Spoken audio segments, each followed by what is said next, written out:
Great. That sounds good. Everything's good. All signs point to good. Here we go. It begins in 3, 2, 1. They are no longer part of my horde!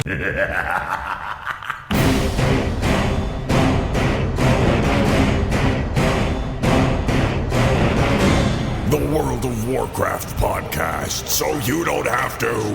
This is The Instance.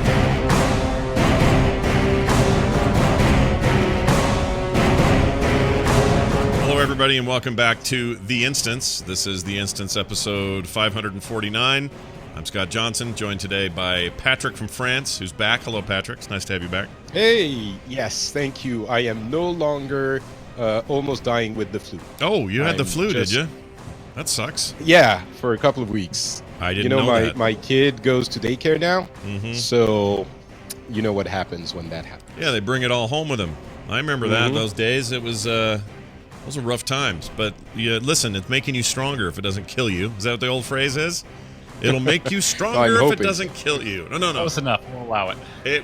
What doesn't kill you makes you stronger. I got it. I'm all right. I found it. Also with us, Garrett Weinzerpel, all the way from Florida. Hello. Welcome. Oh, hello, Scott. Hello, Patrick. Yeah, you're about to get on a plane, go to a wedding. Our good mutual friend, Jocelyn Moffat, getting married this weekend. Very exciting. She is so sad I can't be there. Everyone listening to this right now, go to Twitter and tell Jocelyn that we love her and that we're so happy for her and that we know her wedding is going to be awesome. Yeah, it'll be great. She's going to do great. I want everyone to tweet at Joss Plays with hashtag Instance Hug. Yeah.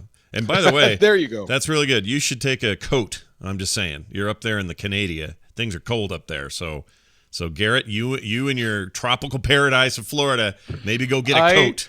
You know. Do not know how to handle what I'm about to step into. I have never experienced 17-degree weather, and that is what I'm going to have tomorrow in Toronto, apparently. Yeah, it's going to throw you a little bit. It throws me, even though I live here in weather similar to that. It's still really cold up there. So the first time I honest to God saw snow was at the last Nerdtacular in the middle of summer, where I could go see nice fluffy snow while wearing a light hoodie because the sun was out. It was like 60 degrees. Yeah, but there was still snow up at the peak. Right. I just Googled what 17 degrees Fahrenheit is in normal temperature. Yeah. And -8, -10. It's pretty cold. That's what we had for a month and a half here in Finland. Yeah. Listen, I'm only there for a day. I want the full experience. I hope it is like a beautiful sheet of snow everywhere. I want to see some snow. This time of year. We'll see, yeah? Maybe. Well, we're here to discuss things, as it turns out. Right, so all of a sudden, no one's laughing anymore. No one's laughing. The jokes are out. All the jokes are over. Our easygoing early show banter has completed. Oh, I'm sure we'll find other reasons to laugh. I think that's important in life. But sure. I'll never laugh again, Scott. That's it. You're done? You're out? Okay. It's over. Joy is a distant memory. Well, let's dive right in. It's been quite a week for fans of Blizzard. I suppose it's been a good week for those who hate Blizzard already. If they already had some bad feelings, perhaps this now helps justify those feelings. I don't know. But Activision Blizzard in particular had a bit of a rough week, weirdly at a time when they're having a great profit year, or the year previously was a good profit year for them. Nonetheless, they laid off a bunch of people. We're now talking at the tail end of about a week of this, and this feels like not old news now, but I know that everyone's been talking about it. You've all been discussing it. There's been back and forth, and you've listened to probably other podcasts who have gone into great depth about what has been going down. And so I guess I'm not apologizing, but I am a little sad the instance comes at the tail end of that, and some of you might be a little exhausted. You might be feeling a little wary of this discussion, but it feels like it's important for us to do it. And there, for good or for ill, there's a decent number of the community who listen to us who look for our reactions to these sorts of things. And so that's what we're going to bring you today. So I would say to those who maybe tuned into the podcast and went, I was really hoping they were going to talk about what the patch that just hit. Probably not going to happen today. I will say I've been playing WoW all week here and there, mostly just for some reason, like I told Garrett last week, I can't stop doing daily or doing world quests again, and I don't know why. Like I'm doing rep and stuff I don't need, so whatever. It's just happening, and that's just the way it's going to be. But we're going to talk instead about what happened this week. So Activision Blizzard on their earnings call, kind of immediately with the voice of Bobby Kotick, got up and said, "Hey, we had the best profitability we've ever seen in the history of the company. However, we can always do more," was essentially the message. And then they announced they would be laying off a significant percentage of their employees in areas they felt like weren't needed. They were going to restructure a little bit, do some hiring in the dev space, letting go in the marketing, PR, community, esports areas. And turns out 8% is about 800 people. Most of those impacted are here in the States, although there's a lot of stuff hanging over European offices and stuff, which we'll get to here in a minute. But here is the math of it. I went over this a bit with Core this week. So for those of you who listen to that show, you're going to hear some of this twice. Quarter four earnings, they earned per share $1.29. That beat their expectations by 1 cent. Now, that may not sound like a lot, but investors like to hear that. Whatever you exceeded it by is good, even if it's only by a penny. However, their total revenue did miss expectations. They were expecting $3.04 billion. They got $2.84 billion instead. Still a lot of money. Here's where people... So there's been a bit of a disconnect. All the talk about how much money they made and then them going to have to lay people off was cognitive dissonance for a huge portion of the player base. We hear that and we just go, what the frick are you even talking about? You just had your best year, but you're still laying people off, yet you hired a new CFO and you paid him a $15 million signing bonus or whatever the hell that was. Like all of that, I think people were rightly upset about. I was upset about it. But then they dived into why this restructuring is happening. And this gives you a view into how kind of the stock market and publicly traded companies work. So guidance, which is important to these companies, is them saying, what do we expect to do in the coming months? And everybody does it. Google does it. Apple does it. Everybody does it. And they say, well, we expect sales of whatever to be lower than usual and demand to drop, but we expect this other thing, this other service we provide to go up. So we think it'll equal out, or we think we'll be down overall, or whatever that is. That's called the guidance. And that's where things got weird. They basically are saying, we fully expect things to dip over the next year. We have no new property coming out, no major release happening. So there's no big new game from Blizzard or Activision, for that matter, between now. Well, there's Call of Duty for Activision. Well, yeah, but yes, but on the Blizzard side, nothing. I mean, not nothing. They have lots of stuff to maintain, but there's no new game planned. Right. And just to be clear, it's gonna dip, but they're still gonna be making a lot of money, just less than they were expecting. And expectations are the expected, numbers are really important for the stock market because that's what you base your decisions on, how much they're going to do. So even though, if they're making a buttload of money, but they were expecting to make a double buttload, then the market is disappointed. Right. That's why this went like right. And some of these expectations, like for example, revenue was expected to be 6.3, the new guidance, 7.25, the new guidance is 6.3 billion. Net bookings are expected to drop in 2019 to 6.3 billion, down from 7.26 during 2018 and 7.16 billion during 2017. So here's the reasons they gave as to why. In-game execution was inadequate in some franchises, weaker than anticipated retail demand. In-game monetization not expected to improve quickly, fewer new major releases than we should. That's their quote. Lost rights to publishing Destiny, which again seemed like an amicable split, but maybe there's more to that. I don't know.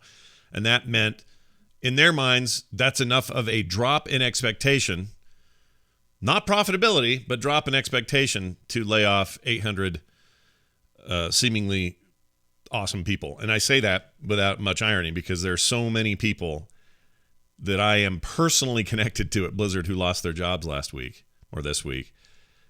It's impossible for me to separate it. I can't make a separation and look at this coldly like a corporate move or this is just business or any of those things. because I'm too biased. I have friends whose lives have been turned upside down by this. People who I thought were some of the best Blizzard had ever produced in terms of front-facing people in their jobs. They were so good at it. One in particular, Lash's Bethany, who's on the Heroes of the Storm team and also does stuff for Diablo.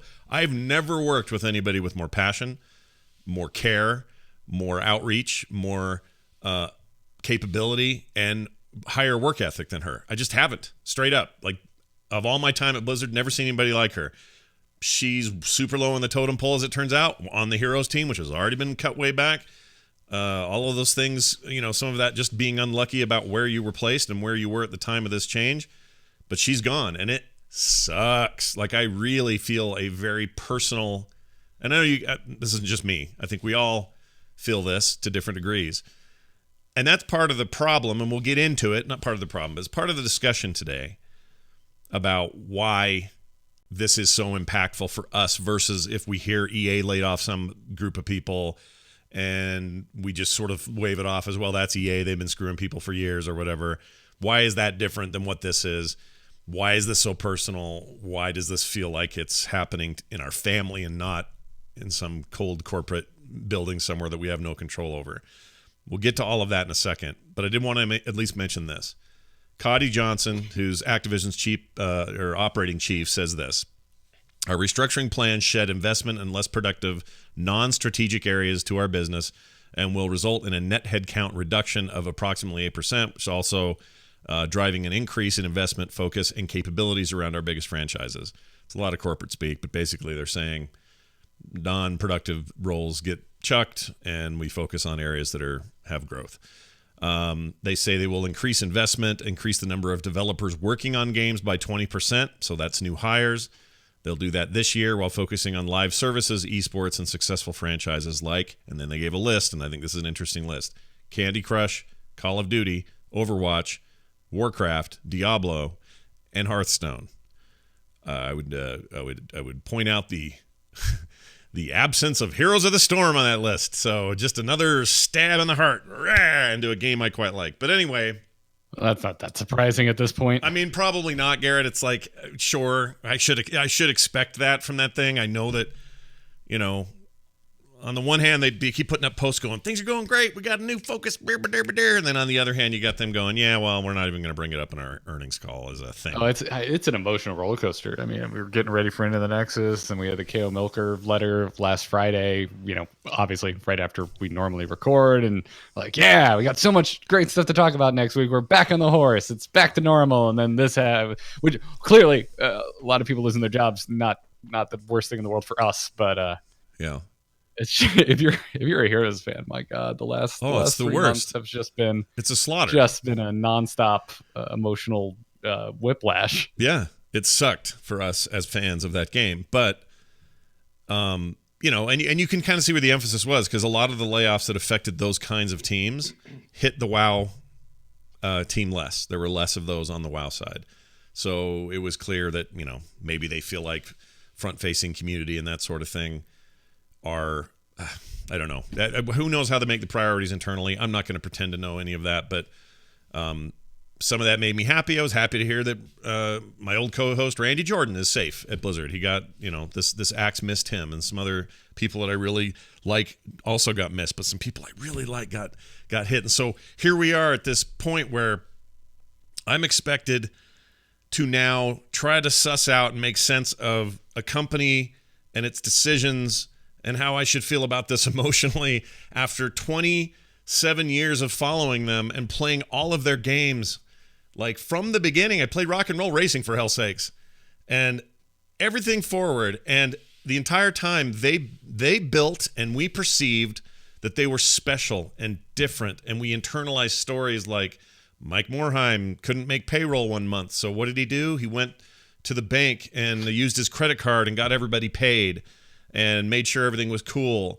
And they made it through that little rough patch. And then because of that, they had such great success, and they focused on their core principles. Every voice matters, gameplay first, that whole list of mottos that they adhere to, or at least said that they adhered to. And all this time later, with a bump here or there, we're now in this weird moment where I kind of have to. I hate to make this comparison, but it feels like I'm having a Bill Cosby moment, just a little bit. Okay, not to. I know Blizzard's not raping. I don't anyone. think that's very appropriate. It's Scott. not. It's not. But it's this feeling of here's somebody who I grew up with, listened to, admired, laughed at. I had his albums freaking memorized. I can't speak for anyone else, but Cosby was huge in my youth. And then to see where he is now, it's a shocking thing. And I'm not saying it's the same, but Blizzard, I feel a little of that. I'm going to be honest, because part of me wants to be analytical and go, well, it's just business. This is restructuring. They'll come back stronger than before. Don't worry. This happens all the time. We're just closer Scott, to the I'm thing. sorry. I have to interrupt you for just a second. Go ahead. I have a lot of things to say, not all of them good about this. Yeah. But I wanted to talk about this a little bit later. I have to do it now. Do it. So your impression is that Morhaime would never do this, right? Like he was super protective of his employees and he wouldn't. So I'm going to save you the burden of answering. Back in 2012, Blizzard laid off 600 people. Yep, Remember, this is 800 people now out of Activision Blizzard. So Activision Publishing, King, and Blizzard. Yep. And in 2012, they laid off 600 people, mostly like 90% not from development teams. And the messaging that Morhaime gave is roughly similar to what we've seen from Activision and from J. Allen Brack. So, and I have a lot to say about all of this. Again, not all of it good, but this. And I think Morhaime might have had something to say about this as well, but for different reasons. So I'm just saying, 600 people in Blizzard alone. I don't think it's going to reach 600 people in Blizzard this time. I'm not sure. Maybe, but I'm not sure. I don't think so either. But so let me clarify one point, and then we'll move on. I agree with you. And I was here for that 2012 thing. We were doing a show. We talked about it. Like it was a big deal at the time. And we talked about it at length. And I've tried to reconcile over the last few days what was different then than now. And I think it's a simple answer. It was CS people in Cork, Ireland. So you didn't know them and you didn't care. No, it wasn't that. That's not why it felt that way for me. What felt different for me is that there wasn't a big whirlwind of other negative indicators happening all at the same time.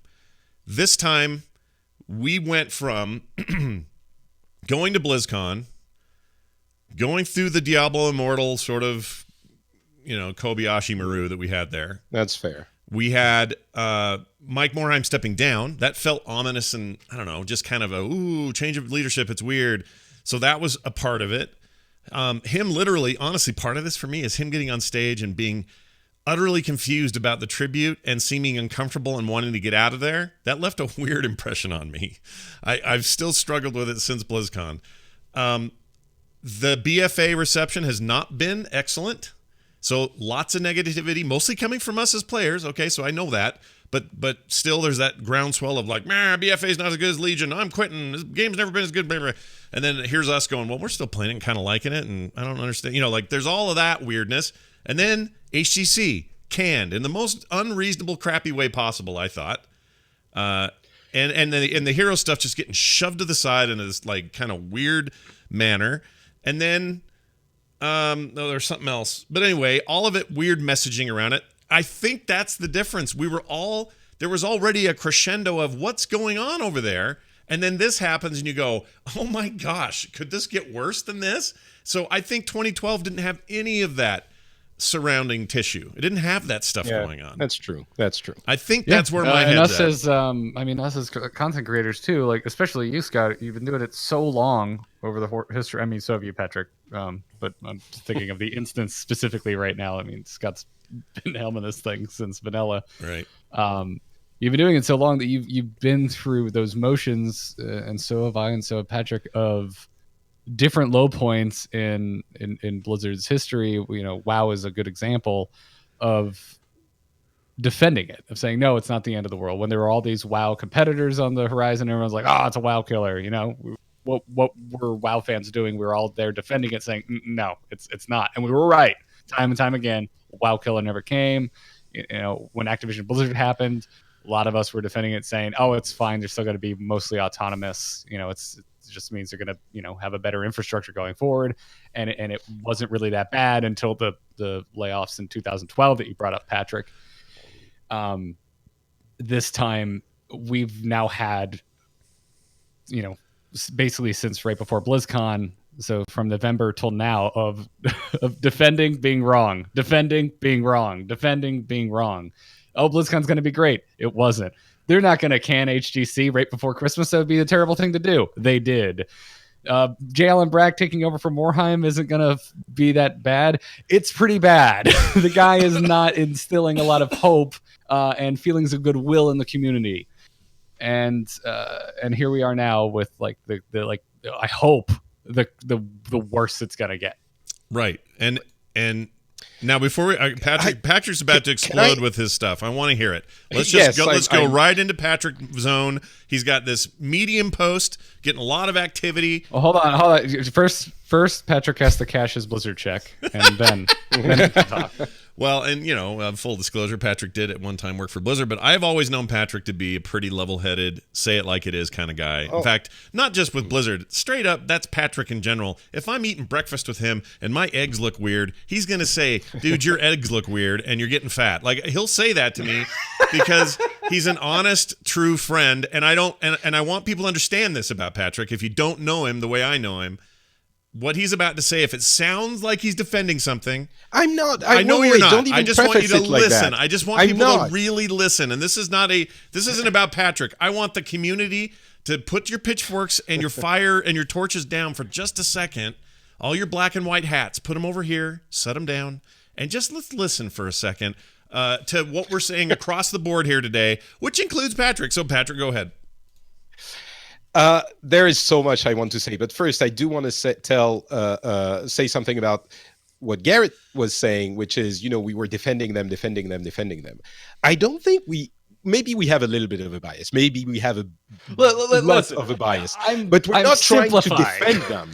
Yes, but just for some people who are going to listen to this and say, you're always trying to defend them. We're trying to look at the things the way they are, and maybe we have a little bit of a bias, but we're not like actively thinking, oh, this is really bad, but hey, no, it's going to be great, lying, saying something that is not what we actually think and what we try to see. So, right. No, like back in 2012, what was out in 2012? Miss of Pandaria. It wasn't the highest point for World of Warcraft. A lot of players left. But as an example, I was there going, this expansion is going to be good. And it was, in my opinion. I think it's one of the best expansions they ever made. So in that regard, I feel like I was trying to temper the... There was also Diablo what year. I saw at the time. That was also Diablo year, and they were less than 6 months away from Hearthstone's announcement, and they were a year and a half away from... Diablo was a rough launch. 2 years from...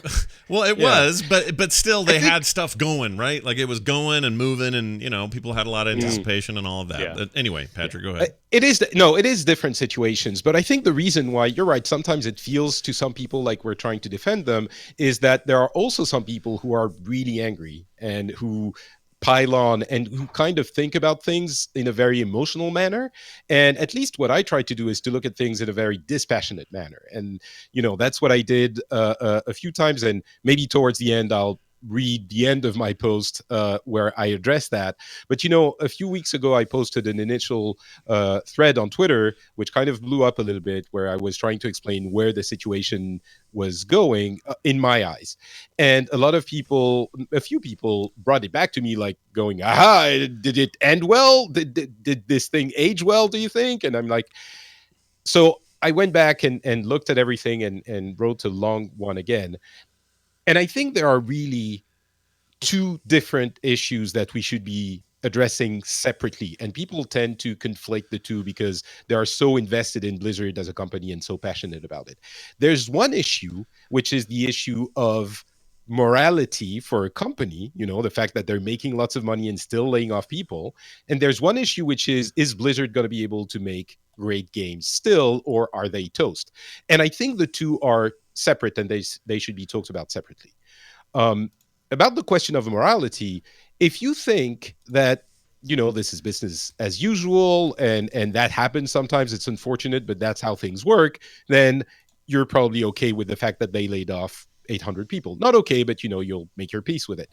If you're not, however, if you're one of the people who are really angry at Blizzard and saying like, oh, see, this is the end and this is unacceptable and this is terrible, Activision enacting their influence on Blizzard, then I would have to call you out. And okay, what I was saying a few weeks ago was, if you're going to be doing costs, if you're going to be doing cost reductions, then the best way of doing it is what they were doing, which is incentivizing people to leave, right? You give them money and they leave. And that's what I was saying a few weeks ago. And I think I stand by that. I think that's the best way of doing that. I think you're absolutely right. I mean, not the best analogy in the world, but it's like a military draft. It's just like, sorry, not enough people left. So yeah, we're forcing it. Exactly.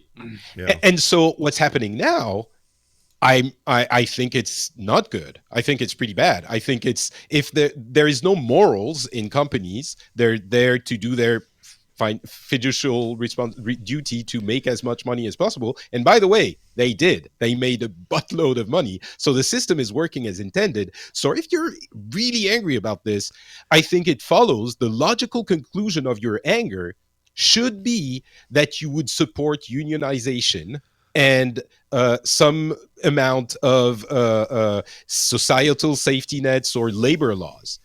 And if you're thinking, that's socialism, or if you're like, I don't want to talk about politics, then I'm sorry, I don't think you actually care about the people being laid off. This is the issue. If you're angry about them being laid off, as the CFO is getting $15 million of bonus to be hired, that's how the company is run. That's how the country is run. And that's politics. So if you care about it, I would think that you would support unionization in this industry. Yeah. And other things possibly, or a few of those things, because currently the power dynamic between the managers and the executives and the employees is inexistent. The managers and the executives have all the power, all the decisions, and the employees don't even have a seat at the table. It's not like if you had unions, all of a sudden everything would be great. Right. But at least they would have a seat at the table and their voice could be a little bit heard. So I'm not going to go into more details about this, but this is a summary of what I was saying in my post. And I really think that the people who are really angry about this, if when you say, okay, how do we address this issue, and you talk about unions and all of that, and then go, I don't want the government in my social security, then you're missing the point, and you're not actually angry for the well-being of the people who are being laid off. You're angry because you just want to be angry. Probably you want to be angry at Blizzard because that's your thing at the moment. Right. So that's one thing. That's a good summary. I think people should go read this full post, and we'll obviously bring out more of this as we have a discussion today. But it's a post worth reading. Whether anything Patrick just said you completely disagree with or not, I don't care. Go read it. It's a good read. Also, it's amazing that you have such good diction in English when you write, because you're like some kind of weird god when it comes to languages and yeah, it's really weird and it drives me crazy. I'm just not American, Scott. That's the only. You know, like secret. 5 languages. You're like Garrett and I know one that we split between each other. We don't know, and we're not even that good at speaking English. No, that's something you should be proud of, and I should brag about. Thank you. You're very kind. It's my self-deprecation showing. Yeah, I can see it's hanging out of your pants. But anyway, yes, Garrett. Yeah, I mean, I don't. It's certainly a complicated issue.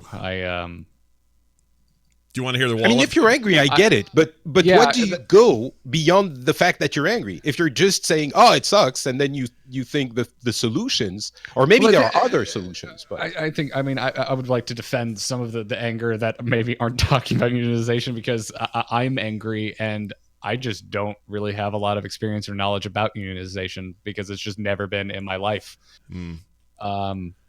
So I think there's that as well. Also, working most of my professional life as a contractor, it's kind of just the way my brain works. Is just, everything is impermanent and I have to keep many balls in the air at the same time because they inevitably drop off, and that's just my worldview. So, but I mean, my point is, if you don't care about that, then it's fine. But if you are worried about it and you think, I guess if you think it shouldn't happen like this, then you have to follow through that thought.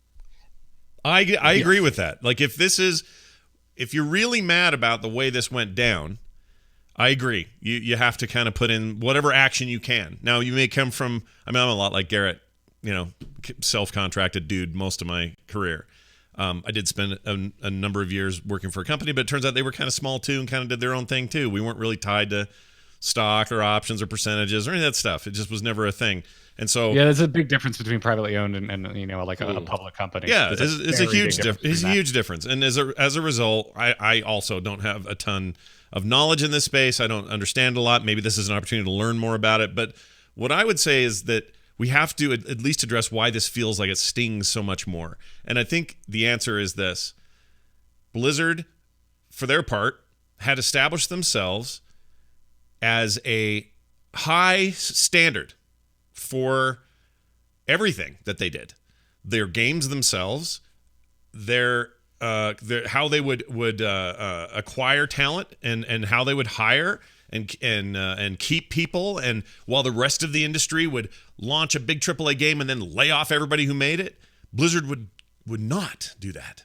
They would keep building and keep going, and that impression, whether realistic or not. I have to get back to the 2012 thing, Scott. Again. I know. I get it. Just to add one little bit of information. All right. Do you know why all those CS people were fired? I assume it's because they didn't need them. I don't know. What was the reason? Exactly, because the way WoW was built, initially they were addressing all the issues with CS people, but then they built in automation, like the fact that you can trade an item you looted from a boss for 2 hours in the game is sure for your convenience, but also it's so that you don't have to call a GM to do it for you. And all of that automation meant that they didn't need. So I really think there's this perception, which I understand is what you're talking about. It's the perception, but they're still a business, and they always were. Oh yeah. So yeah. And it's a little bit of a different business, but I can't remember who it was, but someone posted on Twitter. I poured my heart and soul into this company. I loved it, and I did everything for it, and now it feels like I'm gutted. I understand that, because to a small extent, that's a little bit what happened to me as well. At some point, I was like, they don't really care about me. They're like, I'm an employee. It's a company. It's a natural dynamic. They're not your friend. They're not your family. They're not your dad. They hire you to do a job. You should do that job. You shouldn't waste, lose time with your kids. You shouldn't not go to a game or of your child because of it. They're a company, and they always have been a great company, which we love, but still a company. Yeah, no, I 100% we're in agreement. Basically, Blizzard runs Blizzard, I think, I'm starting to think of it this way, like a StarCraft game. Now, stay with me. I know I have weird metaphors, but I got a good one At here. least it's not Bill Cosby, so stick with this one. Yeah, this one's all right. This is way less rapey, okay, I promise. So here's the thing. They have this top-down view. They have a bunch of Marines that are going to go, and they got a specific problem. What is it? There's Zerg coming over the hill. Send the Marines in. The Marines go in. They ultimately win. And every one of those Marines might feel like the giant god hand up there that's moving them around the thing has their best interests at heart, right up until half those Marines are splattered on the ground. Yeah, right up until I move my Marauders in front of my Marines because they tank Baneling damage better. Right. I mean, I don't care about those Marauders' lives. Maybe that's EA that works like that. I would like to think Blizzard cares a little bit more. Well, what I'm saying, they're giving big severance pays. They're helping people find another job. I totally agree. Somebody in the chat room said, let's see if I can find it, because it was a good quote. You're really just describing like corporate culture. I mean, this is how it works. Kyle on Into the Nexus was like, I've played Roller Coaster Tycoon. I've shut down that one ride that wasn't doing very well because I wanted to open 4 new ones. Yeah, of course. Yeah, we've all been there. Absolutely. JC Calhoun in the chat says, emotionally investing in any company is a bad idea, even if the company is the one you work for. And I would say, it's a simplified statement, but I would say in some ways he's right. And in some ways I think Blizzard's culpable for this, because when you get to BlizzCon, what are you presented with constantly from every angle? Big, well-produced videos going, it's all about you and the passion, and this isn't just games, this is life, and like we're constantly coded in that at Blizzard. That's what we do. And so when something like this veers so completely out of that, and call it an illusion if you want, that's fine, but they veer so far from that illusion. That's why this feels different. Yeah. That's why, because we never had that illusion with everybody exists. else. We may have had that I think illusion. the illusion with definitely exists. Right. But I also think Blizzard is a way better company than most other companies. I think it cares about its employees more. And I really think, I honestly think that, as I was saying the things I was saying before, but it's still a company. And that is important to remember, because they want to make money, because they lay off people sometimes. Their goal is to make money. Right. I want to address very quickly something Switchcore was saying in the chat. He says, my experience with a union entailed lazy people filing grievances and going to union meetings only for the booze raffles. Okay, I'm sure there are some people like that. Hollywood is one of the most unionized places in the world. Actors are unionized, directors, editors, everyone. Mm-hmm. And yet they do some of the most difficult commercial enterprises there is. So it's possible. France and other hold on. They also shop out a lot of work to countries with no labor laws. Of course. But a gaffer, or I don't know the terms in English, the people who carry the stuff, who put together the electric stuff, if they have to work 8 hours, a minute after they're done, they're gone. Mm-hmm. Like, you can't make someone work. It's very unionized. Mm-hmm. France and other European countries have stringent labor laws and societal safety nets. I think we still make video games. We managed, we have Ubisoft, we have other companies. So I'm not saying everyone should become France. I'm saying there might be a middle ground, and it's possible. I see the pro-France union. And I'm just kidding. I totally take your point. Unions in France aren't probably the best example. Here, should we talk about the game quality for a second? Well, hold on. Let me say one quick thing. Okay. I want to talk about the wallet paradox. I got in some trouble on Twitter this morning.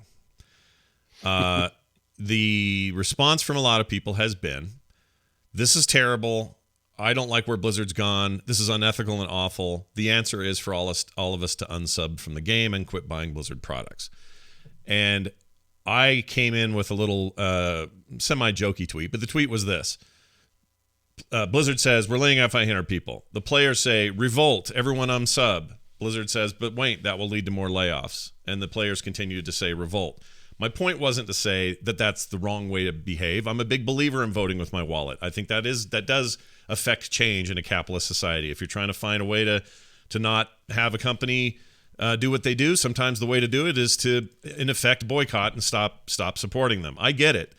But I also think it's kind of a paradox, because the minute you do that, then you're causing more of the thing, or you're accelerating more of the thing that you're already disagreeing with, which is more people will get laid off.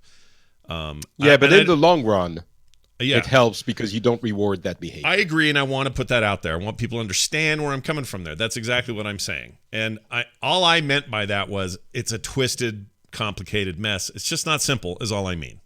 And in the short term especially, if we all unsub suddenly, if like that actually happened, if everybody just went unsub, it would be catastrophic for Blizzard.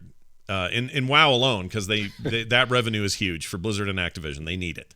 Now, I'm not saying, don't worry about it. No one's going to do that. No one's going to. That's my point. But if they did, honestly, if you want my opinion about boycotts, they only work in small groups. It's the only time it works. 20 of you go, hey, we're not going to that bar tonight. Everyone agree? Put your hand up. 20 of you vote. 19 said yes, 1 said no. Yeah. Sorry, Phil. You can go by yourself. We're not going. That works. It's easier to manage is what I mean. Boycotts on a massive scale? Name the last one that really worked. It's been a long effing time. Battlefront 2. It wasn't a boycott. It was a scandal. It was activism, actually. It wasn't a scandal. Ooh, activism. A boycott. Activism and Activision are very similar words. I just want to say. I don't know why. Yeah. Just thought I'd bring that up. Anyway. Yeah. Well. I mean, it was also just poor sales, but yes. Yeah. But the loot boxes were out of the game before that even. Here's the fun irony here. And yes, Chad, I threw Phil under the bus. This fictitious person I made up. The other thing is that I've just noticed something else happened in the last couple of weeks. Everybody's favorite kicking bag, Electronic Arts, EA, it's in the game. You know them. Everyone's always kicking them. And by the way, they're down too, just like everybody else, because Fortnite's eating everybody's lunch, and that's the one elephant in the room we haven't mentioned yet. Like, Fortnite has had a tangible, market-wide effect on everybody's stock price, not just Activision Blizzard. And yeah, but WoW did back in the day. It did, but not right? to this extent. You're talking about hundreds of millions of players. WoW peaked at what, 15 million, which is an incredible feat. Paid game, it's not the same. It's not the same, but it doesn't matter. The impact is billions and billions of dollars that went to them and not everywhere else. It's a big change. I'm not saying I hate Fortnite. I don't like it. I don't like playing it. This isn't it's my least favorite battle royale. Absolutely, without question, Garrett, you and I are on the same page. But it cannot be denied that they came in with a big wedge and went, "Hey, everybody, what's up?" and just made everybody, like, they're all scrambling and they're all having to rethink stuff and quickly do a thing like, oh, we need a battle royale mode, or we need a reactor pivot, or whatever. And it's just the fact of the matter. Like, straight up, you can't talk to an analyst who follows Wall Street stuff and not have them acknowledge that the video game industry across the board, despite the fact that it's never been bigger and better, has felt this like quake effect from that game, and it's sucking away players. It's just the way it is. So, all of that being said, that is an irrefutable truth. What I was trying to get to was, here's EA, everybody's favorite punching bag for all these years. Oh, they screw up everything. They buy something, they ruin it. They killed BioWare. Blah, blah, blah, blah, all that. Out of the nowhere and out of the blue, they released Respawn Entertainment's Apex Legends, which, another free-to-play battle royale game. And as far as I'm concerned, the opposite. This is a different podcast, but the opposite of Fortnite in every way, in that it's really good. Comes out of nowhere, captures the hearts of gamers everywhere, and suddenly, ooh, EA, well done, good job, guys. Nice, woo-hoo. And I have a feeling that if Blizzard, however long it takes, suddenly blows our minds with an amazing thing, a lot of us are going to go, all right, back to form. Yeah, because our personal needs are being taken care of. And there's something about that that's convoluted and weird and kind of skeevy. And I'll speak for myself.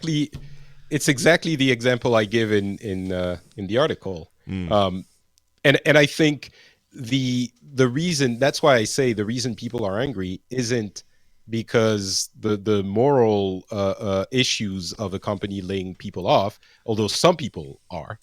But the real reason people are angry is that Blizzard isn't giving them games, which is ironic because Blizzard's defining trait is that they don't put out games when they're not ready. It's, when it's done, which actually might be an issue at some point. But I think it's an issue now, but go ahead. Yeah. So, okay, I'm going to go on this little bit of a rant for a second. Is that okay? Garrett, you ready for this? A rant. I like Patrick rants. Well, not a rant, but okay. So I give you a situation. You are Scott and Garrett. You are super powerful executives in a video game company, and you want to make money, but you're also kind of ethical about it.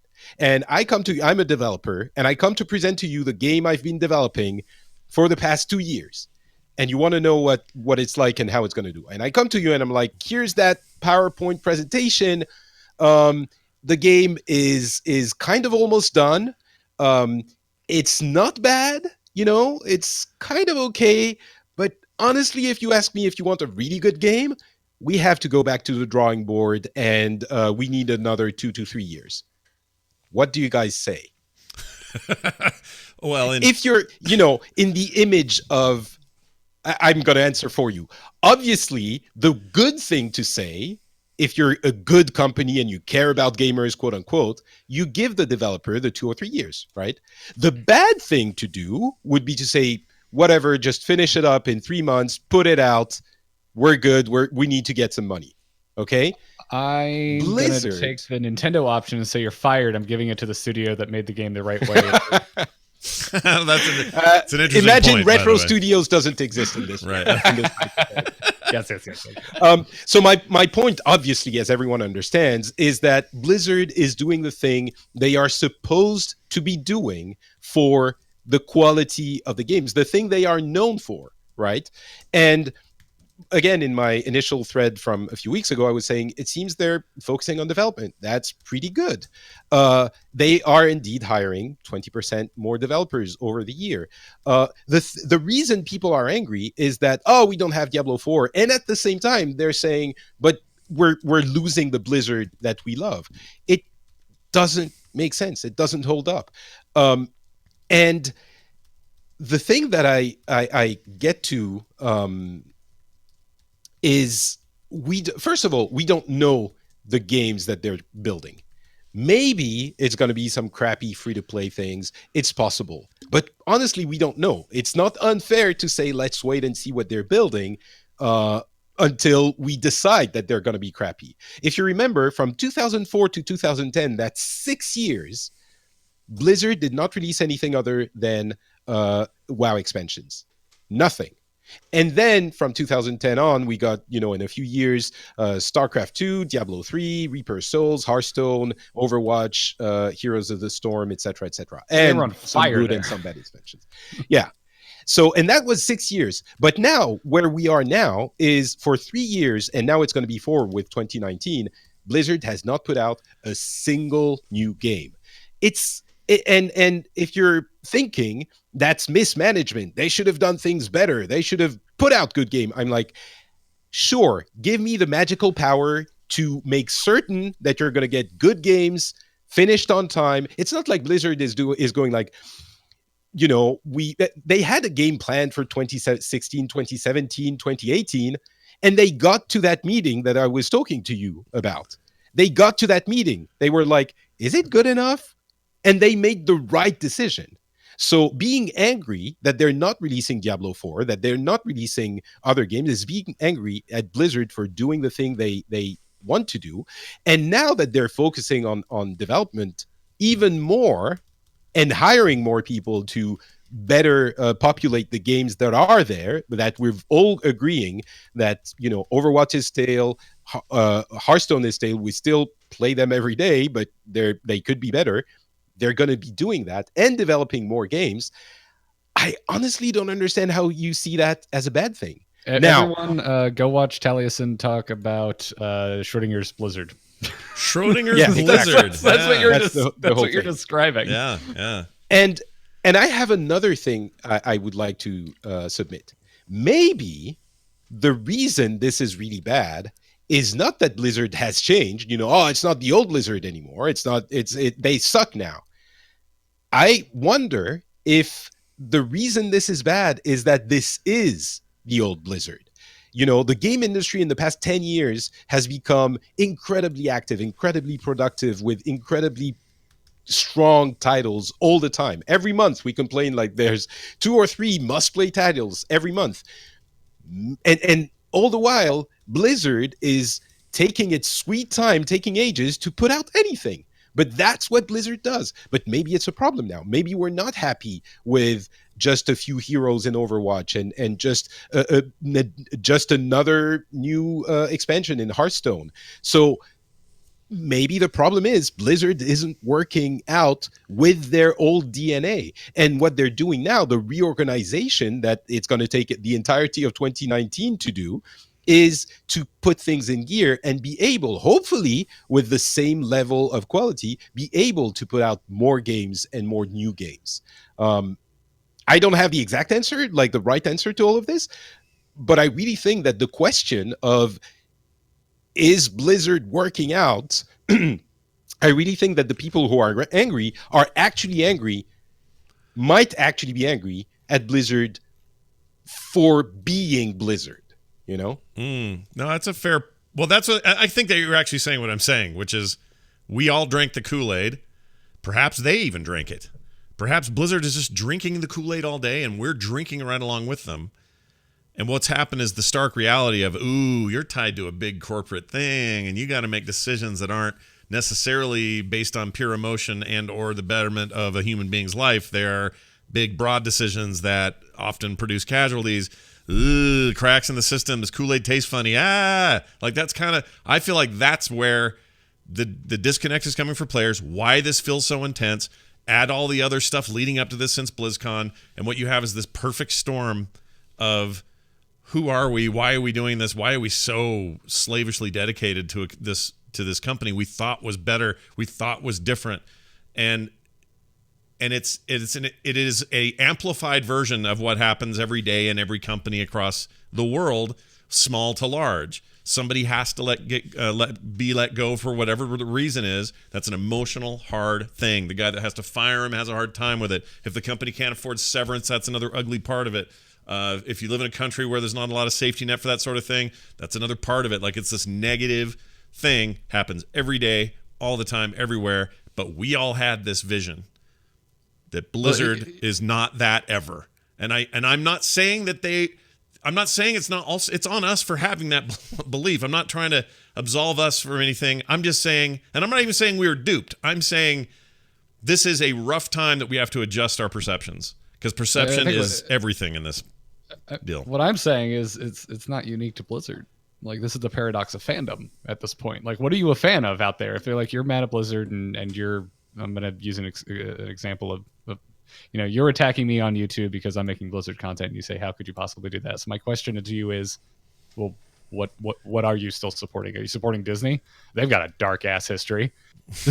Are you a big Star Wars fan? Well, Lucas sold it, and then the entire LucasArts studio was just dissolved. Yeah. Are you only playing indie games made by like two people in a garage that are never going to fire anyone, but also never going to hire anyone? Okay, cool. I like genre. I like blockbusters. I like AAA titles.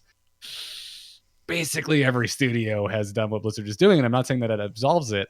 I think the conversation we're having now about ethics in video game creation is healthy. I think we need to have this discussion. I think there needs to be changes in the industry.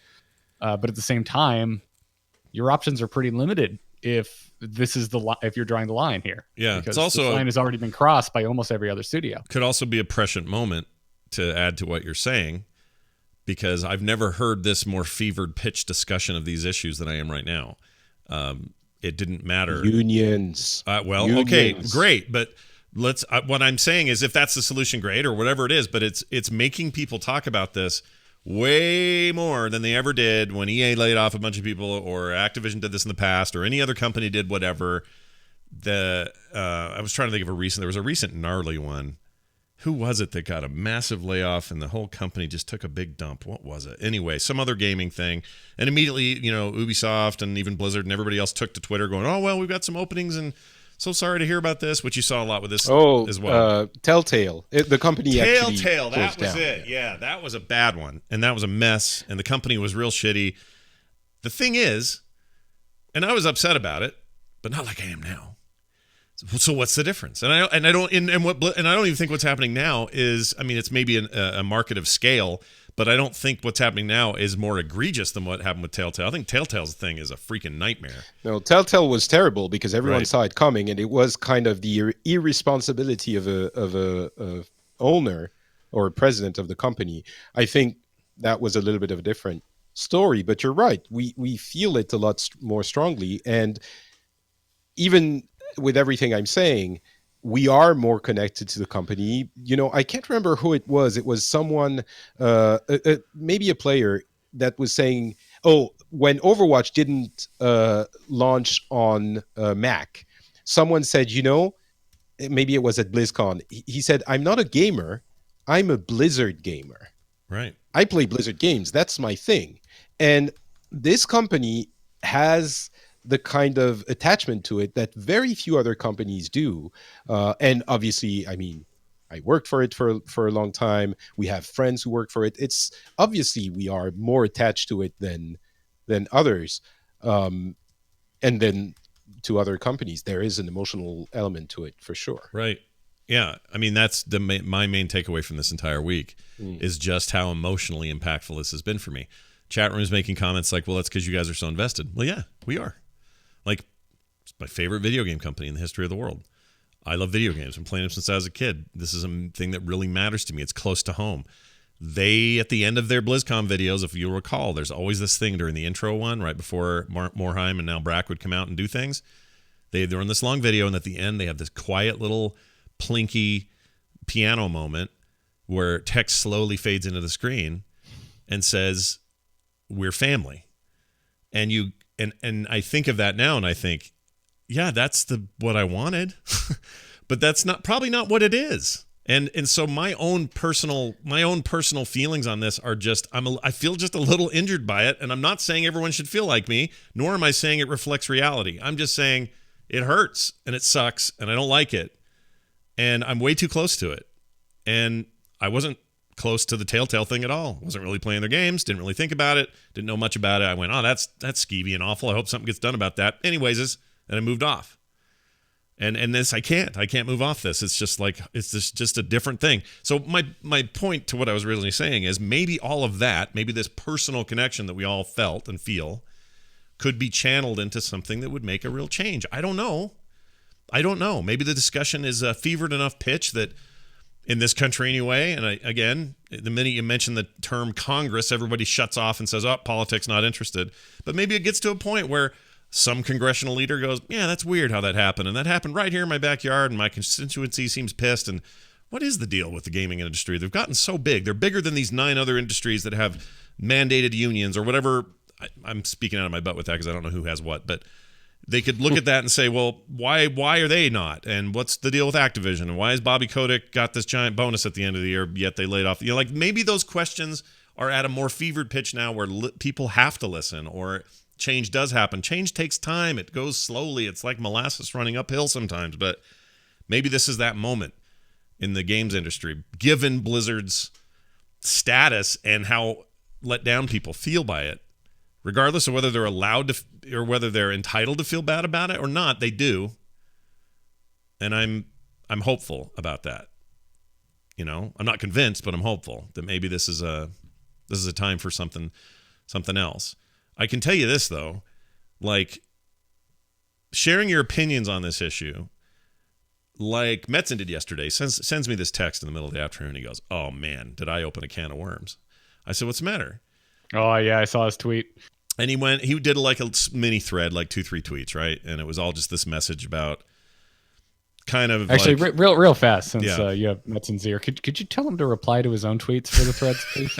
He doesn't know how that stuff works. Could you do that, please? He doesn't know how it works. I was gonna cheese him about it, but I thought, you know what, I probably should. I saw his first one and I click on it and it's just replies. I'm like, no, there's more to this. Where is it? Yeah. Welcome to the internet, Chris. But no, he said his words to me were, "Oops, I really stepped in it today. I feel like I just can't win on there." Tell people what he said. That's what I'm saying. Oh, you mean the tweet itself? No, in the tweets, because people don't know. Oh, yeah, that's a good point, but I don't have it up. Hold on. This is good radio. Hold on. Let's see.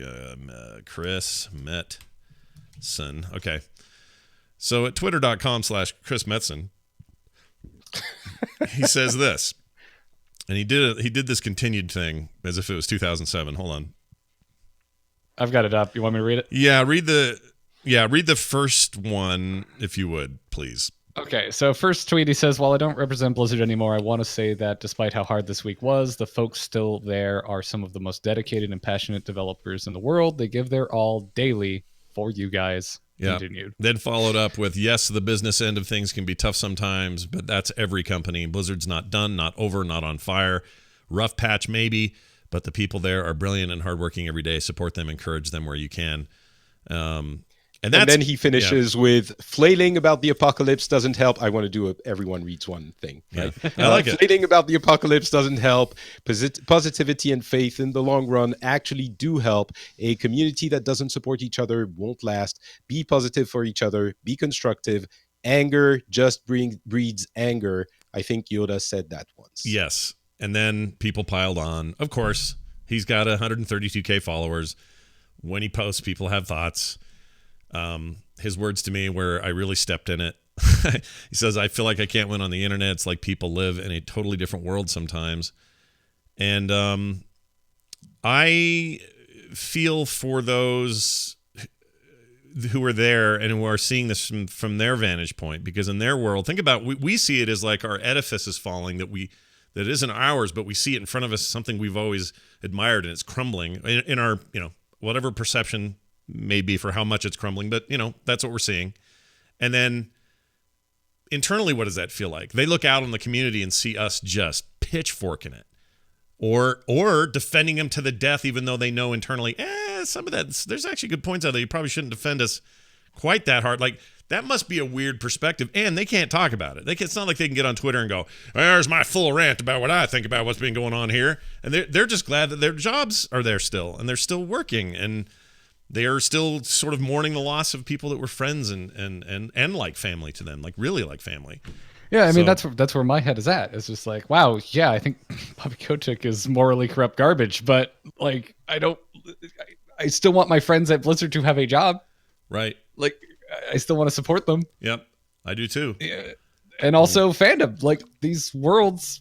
The thing is, I think there are, the vast majority of people is, either is reasonable in all of this. I think there's a minority, as with everything, that is super angry and looking for a fight at every occasion.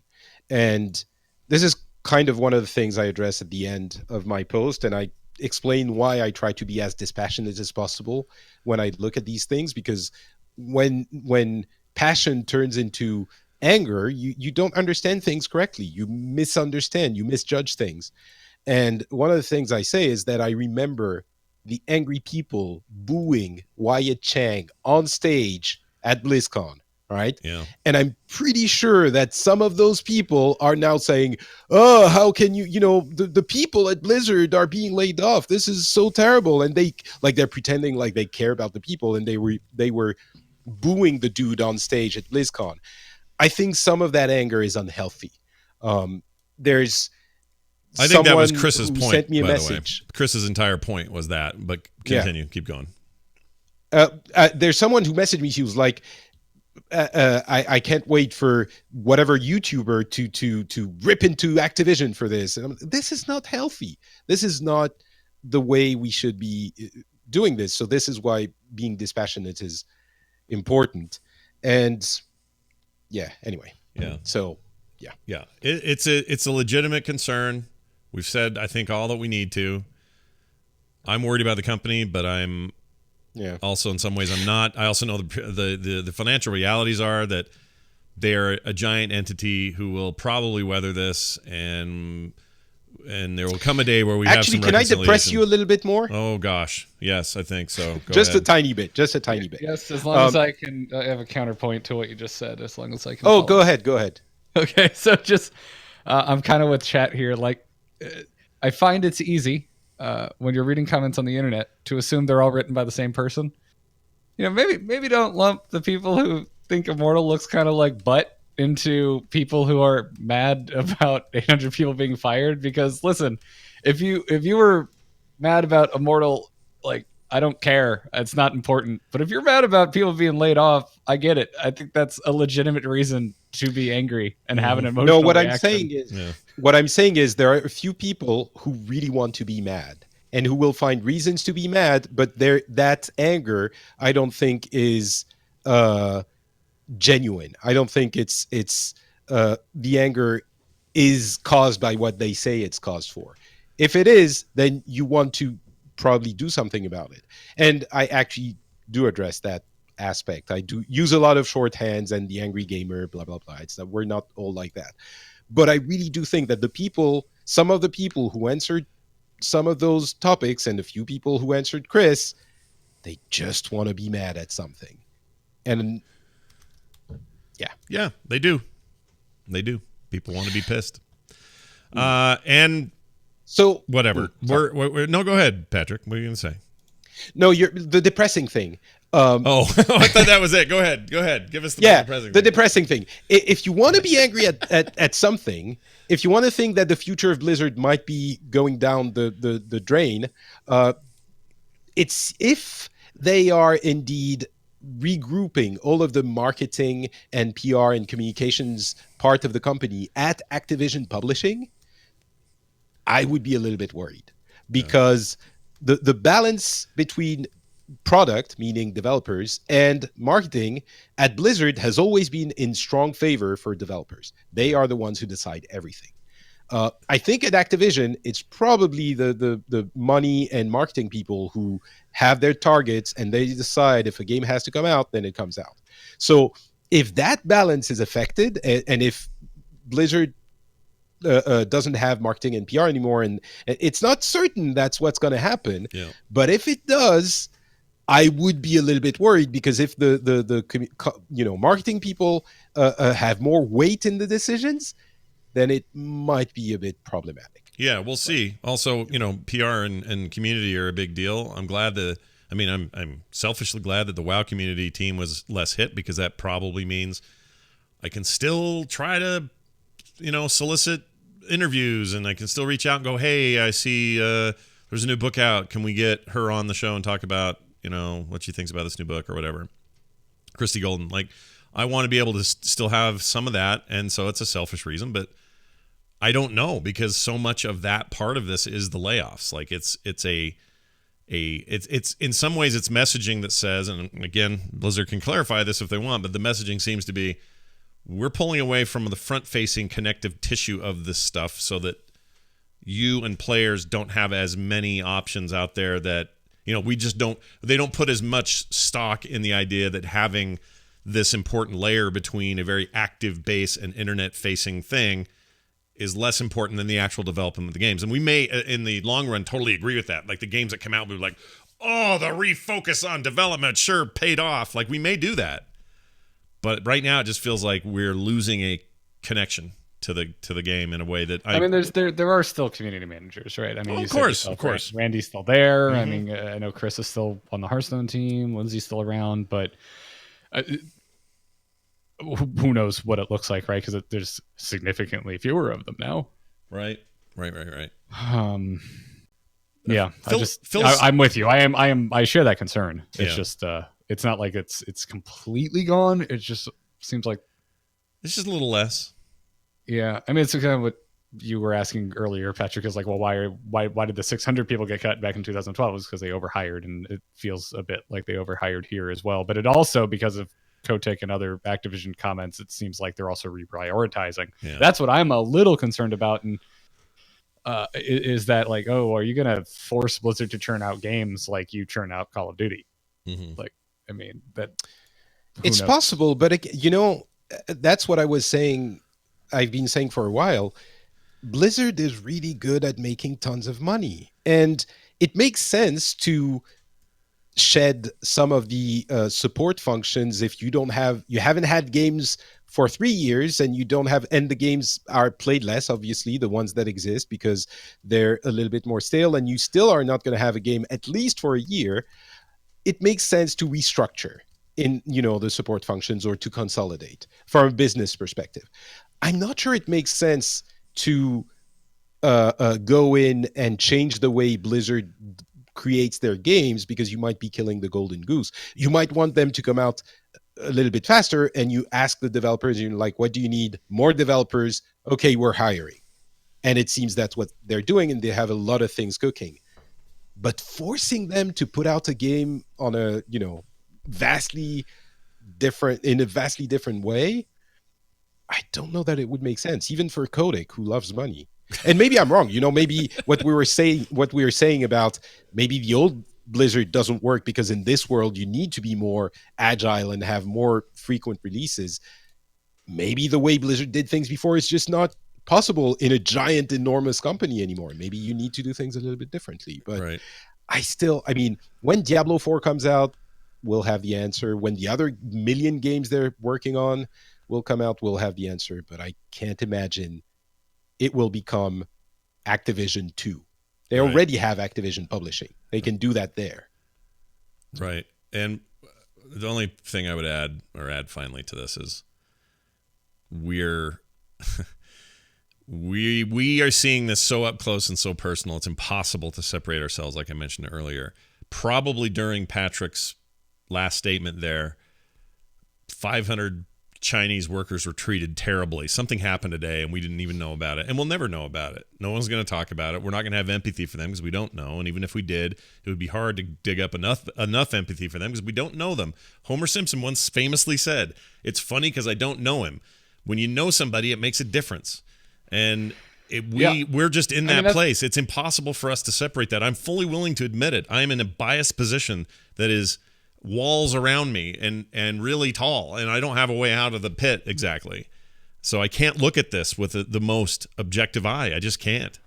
Well, I don't think it's you should mention that. I mean, it's the human element to all of this. It's the reason, some of your favorite Blizzard, creators out there are having such emotional reactions because, the news started coming in and I'm looking at people announce that they've been let go and I don't know them that well. And I'm like, well, this is crappy, but I can move on with my life. The second I saw that Lashes was fired, it became personal. I felt personally attacked because I'm so close with Lashes. Yeah, same. She didn't deserve it. They should have moved. No, not at all. Also, I was like, when I heard it coming down, I'm like, oh, Lashes is safe. She's a CM for more than one game. Like, she's really good. Like, she's legit. Like, I don't know anyone better at this. At the very least, if I'm Blizzard, this is a personal vendetta problem I got right now. But if I'm Blizzard, I find a place for her because she is valuable. Like her getting. But that's also when you fire this many people. Yeah, it's a numbers game. It is. Like it is. But I still can't help feeling personal slight by it at all. That's all I'm saying. Yes, Patrick. It's really funny. Maybe funny is not the right word, but interesting how different of a view of the company we have as players and you have when you are inside. As players, you look at the community people and you see who you like, you see who you know, and you think, well, I know that person, not just because you have an emotional attachment, but that person becomes important for the company in your eyes. Yeah. But when you're inside, there are so many more factors, so many more things that are important. I'm not even going to go into it, but the front-facing thing, the reason why we care so much about these people, there are people who are saying, oh, we need Chris and Morheim back, but that's because they're the people you know. There are tons of people who are let go who might have been as integral to, not let go, who left the company or whatever, who are as integral to the inner workings of the company as these people. But the fact that we see them, we assign an importance to them that is not in measure with the actual place they have in the company. And this is not to knock anyone who's been fired. Obviously, as you were saying, not only do I know them because we've interacted with Blizzard for a long time, some of them I actually worked with for 5 years. So it's very personal for me as well. But when we look at it from the outside, we have a very different vision and a very skewed vision of what the thing actually is. Yeah. And everyone's armchair quarterbacking it. Everybody thinks they have the answer. Everyone thinks they know what's happening with every detail and aspect. Yesterday, I had 2 separate threads happening where somebody was going, well, it's a good thing Morheim got out when he did because, boy, if I was him, I would have left too. He knew this was coming. This was a valiant thing he did. He sacrificed himself to leave and not be a part of this hideous thing. And then on the other hand, I got a whole other thread going where the guy's going, Morheim, he knew it was coming, and so he got out. In fact, I'd investigate him for insider trading. He probably knew it was happening. His stock's higher as a result, and he left. Like, yeah, y'all got it figured out. Just like every other part of life, we all got it worked out. At the end of the day, I want to mourn for these people who got fired. I want to find Blizzard's vision again. I want to see where they're going to go. I want to follow this. I want to be a part of it, and I want to see what happens.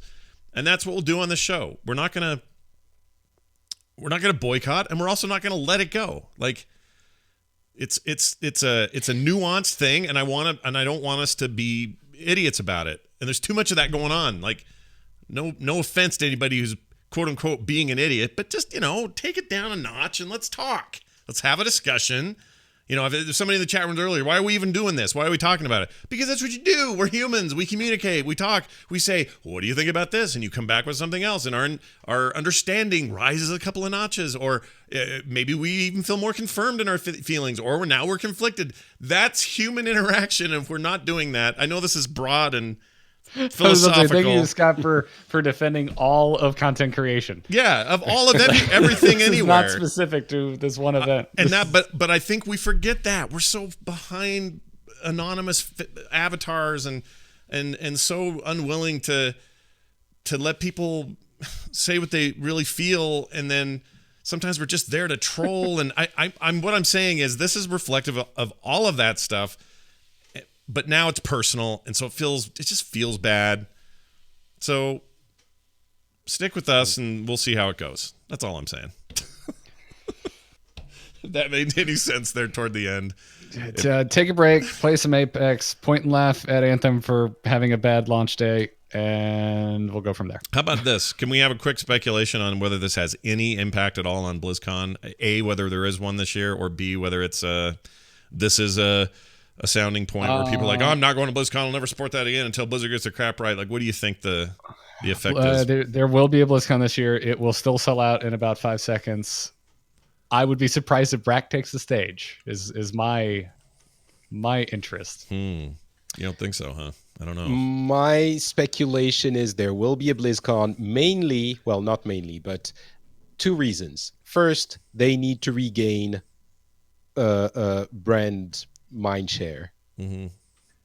And BlizzCon is the best way to do that. And it will sell out.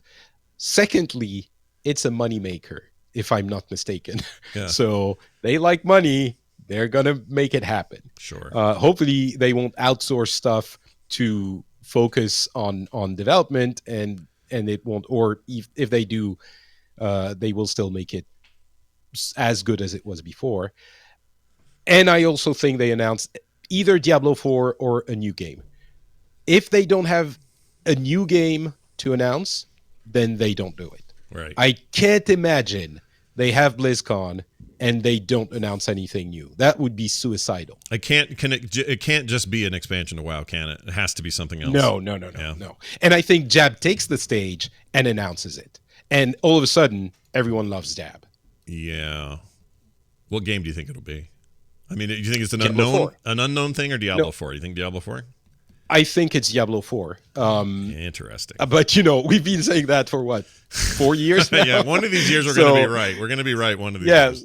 One at one point. I mean, last year we were all 3 here before BlizzCon going like, yeah, Diablo 4. I mean, let's not kid ourselves. It's got to be Diablo 4. So, but next year, I mean, this year, pretty sure it's going to be Diablo 4 or an entirely new IP or, an Overwatch-based game or something new. And everyone be nice to Wyatt. He's one of the nicest people I ever met in my life. Oh my God, Wyatt is so nice. I've never met anybody like him. He's so nice. Nicest developer I've ever talked to. Sweetest guy.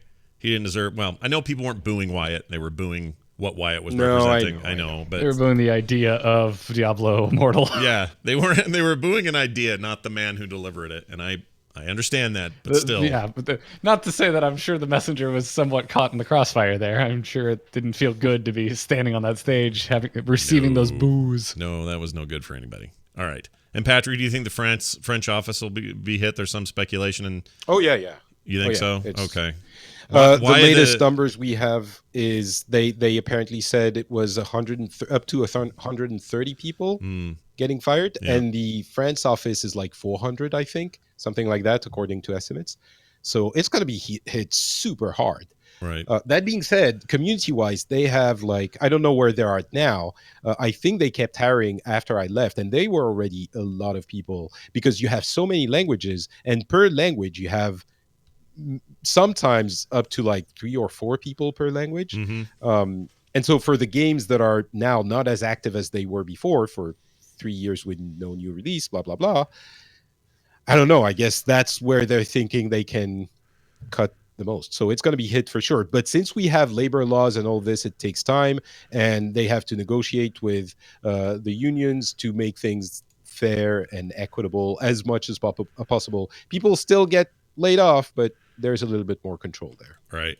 Well, I would. I hope that they. Well, yeah, and they do things so differently. The article I read on Kotaku pointed out that they, the labor laws are such there that you can't just drop it on people without any warning. No, that's the reason. That's why it's taking time and why we're not sure. Yeah. So anyway, we'll keep an eye on it. Hopefully, that doesn't. They can't let Guy Kunis go. ever. He's one of my favorite people on this planet. I'm sure he's not. I think all the people I knew from back in the day, I think they're okay. There aren't so many people left. But again, when you were saying it's very personal for us, it's people I literally worked with for 5 years. They're people who are my friends, who I speak to on a regular basis. So, I mean, in France, there's the safety nets and all of this, so it hurts less than in the US, although they're getting some severance packages. What if they did this? What if they just, how many, there are 400 people over there or something? Yeah. What if they just laid off 400 scarves? Like you couldn't wear a scarf anymore and work at Blizzard. What if we did that? I think that might be the budget you need. Either that, or you cut Bobby Kotick's salary in half for a year. Okay. And I think that might also pay for it. So the scarves or Kotick, either of the two would work. So the honorable ghost of Iwata will come and possess Bobby Kotick to have feelings. Oh, I love that idea. The honorable ghost is a great way to picture him influencing the future of game development in his death. Like, that was a stupid death. He died way too soon. Cancer, whatever it was. Like, that sucks. He was awesome. That guy took a 50% pay cut when Nintendo was in a similar boat. It is very, very much in the public consciousness again. Yeah, and so did Miyamoto. Did the same thing. Your creative director, your CEO. I hadn't thought about that. All of the upper brass at Nintendo took pay cuts during the Wii U downturn. Yeah. It is not the norm, but it's a really good example of, I think, what a lot of us would prefer to see happen. I almost said they fell on their swords, but I realized there's a cultural thing. I shouldn't say that in regards to Japanese executives. You shouldn't. Yeah, that was a bad mistake. And Patrick knows Japanese, spent a lot of time in Japan. He would have jumped all over me and poked holes in my body. Also, it wasn't quite falling on your sword. Fine.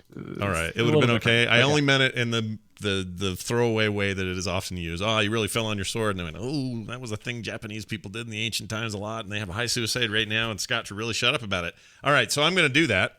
That is to say, shut up about it and end this episode. We knew this would be the kind of show it was going to be today. I hope it was helpful. I hope enlightening. 100 other positive things came out of this for people. We'd love your feedback. Let us know. theinstance@gmail.com. Before we go, speaking of Apex Legends, which I still say sounds like a telemarketing company. Fantastic video game. So good, in fact, that Kyle and Garrett decided to fart a podcast out immediately. So do you want to tell people where that is if they're interested, and then go check that out? First of all, I'm so annoyed because iTunes still hasn't approved it. It's still not on the iTunes store. I've never had it take this long to get a podcast up. A resubmit or something. Something's jacked up. I did. Yesterday, I deleted my submission and resubmitted it, and it's still not up. Yeah. So I don't know. People can get it through the URL. They'll find it. You know how people work. They want it convenient. They want to go on their Pocket Casts and search, and it just shows up. Yeah. And I don't blame them for that. Yeah. But you can go to amove.tv/enter-apex right now, and the RSS feed is right on there. You can subscribe. It is on Google Play. It is on Spotify. If you ask me about Stitcher, I will probably bite your head off, and I'm sorry. I've just had really bad experiences with them. Same. I'll back him up on that. It's been a bad time over there. Stitcher kind of sucks. But the show is called Enter the Apex. It's with Kyle Ferguson and myself. We created it by accident. We were going to do a YouTube video, and by the end of it, we had an entire podcast length episode that sounded like Into the Nexus about a different game. So we called it Enter the Apex. It's on podcast platforms right now. Yeah, go give it huff it in like the poisonous gas from Caustic. Who is also... It is on SoundCloud chat room. That's actually where I host my podcast. So they're all on there. I do that now as well. By the way, just want to say a quick thing about Caustic in that game. He's the guy with all the poison traps. He's awesome. He's pretty great. He's a dude, bro, Walter White. He's voiced by the Soldier 76 voice actor. So that's kind of fun to hear him going like full Reaper, but in the voice, basically the voice of It's the Soldier. Exact same voice, and it's just evil as hell. Yeah, it's really good. But every once in a while, I'm like, bro, Soldiers now. It just sounds like him. It's really funky. I guess it would because it's the same guy. But anyway, go check that out. Patrick, anything of note you would like folks to check out this week? I guess Enter the Apex is really cool. I learned that Garrett had played battle royale games for a long time. I didn't realize. Yeah, they're also, a lot more fun than Overwatch. Well, I played competitive Overwatch for the first time in months today, and won 2, lost 2. So it's not bad. Yep. Still love Overwatch to bits. But yeah, no. Other than that, Pixels. If you enjoy gaming beyond Blizzard games, we're going to be talking about all of this next week. And if you enjoy the world, you can go check out the Phileas Club, where we just did an episode about Venezuela with someone from Venezuela explaining the situation there, which is really interesting and kind of effed up. Go to FrenchSpin.com. You will find the links to both of those. Nice. Do all those things. And on top of that, if you are so inclined, go over to theinstance.net. You can find old episodes of this show. You can find all of our stuff. You can comment on our blog posts for each episode. Spend all the time you want over there. There's lots of good stuff over there. Theinstance.net. You can find us at Instance Show on Twitter. Scott Johnson, not Patrick, and Garrett Art. Also more shows like this, just like this at frogpants.com. Talking about other games, other stuff. There's even a morning show. D&D, is that your taste? Oh, got a show for that too. So go check it out. That's frogpants.com. That's going to do it for us, for me, for Patrick, and for Garrett. We'll see you next time. Bye. Bye.